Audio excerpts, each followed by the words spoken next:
রাধে রাধে বন্ধুরা, রাধারানীর পরিবারে তোমাদের সকলকে স্বাগত। আজকে আবার আরেকটি রেসিপি নিয়ে চলে এলাম।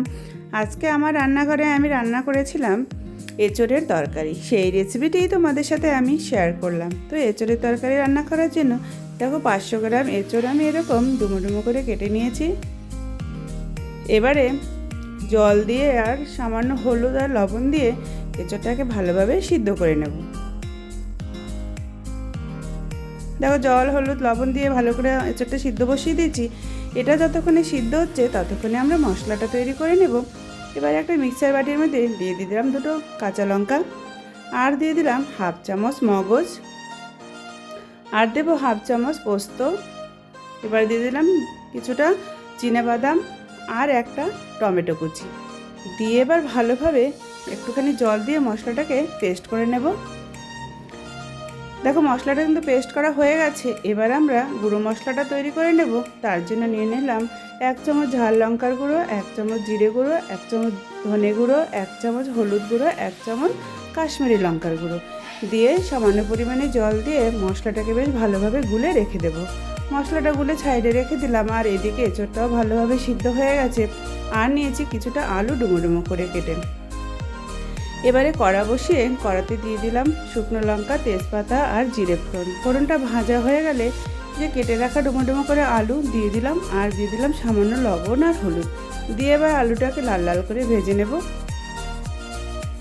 আলুটা যখন একটু লাল লাল করে ভাজা হয়ে যাবে তখন দিয়ে দিলাম সামান্য পরিমাণে হিং দিয়ে আবার একটুখানি নেড়ে চেড়ে নিলাম। তারপরে যে সিদ্ধ করে রাখা এঁচোড়গুলো সেটা দিয়ে দিলাম, দিয়ে ভালোভাবে আবার ভেজে নেব।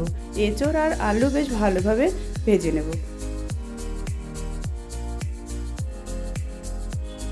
2 মিনিটের মতো এঁচোড় আর আলু ভালোভাবে ভেজে নিলাম। এবার মাঝখানটায় দিয়ে দেব ওই যে শুকনো মশলাটা গুলে রেখেছিলাম সেই গোলা মশলাটা দিয়ে দেব। এবার দিয়ে সমস্ত উপকরণের সাথে ভালোভাবে মিক্স করে 2 মিনিটের মতন কষিয়ে নেব। দেখো মশলাটা কিন্তু বেশ ভালোভাবে কষানো হয়ে গেছে। এখনই আমরা দিয়ে দেব বেটে রাখা মগজ, বাদাম, টমেটো পেস্ট সেই মশলাটা দিয়ে ভালোভাবে আবার এটাও কষিয়ে নেব। দিয়ে দিলাম একটু মিক্সার বাটি ধুয়ে জল। মশলাটা এত সুন্দরভাবে কষাতে হবে যে যতক্ষণ পর্যন্ত মশলা থেকে তেল না ছেড়ে আসছে ততক্ষণ পর্যন্ত কিন্তু মশলাটা ভালোভাবে কষিয়ে যেতে হবে। এবারে দিয়ে দিলাম পরিমাণ মতো লবণ, আবার ভালোভাবে একটু কষিয়ে নেব। দেখো মশলা থেকে কিন্তু বেশ ভালোভাবে তেল ছেড়ে আসছে, তার মানে আমার কিন্তু এটা কষানো হয়ে গেছে। এখনই দিয়ে দিলাম কিছুটা কাসুরি মেথি দিয়ে সব আবার একটু মিশিয়ে নিলাম। তারপরে দিয়ে দিলাম পরিমাণ মতো জল।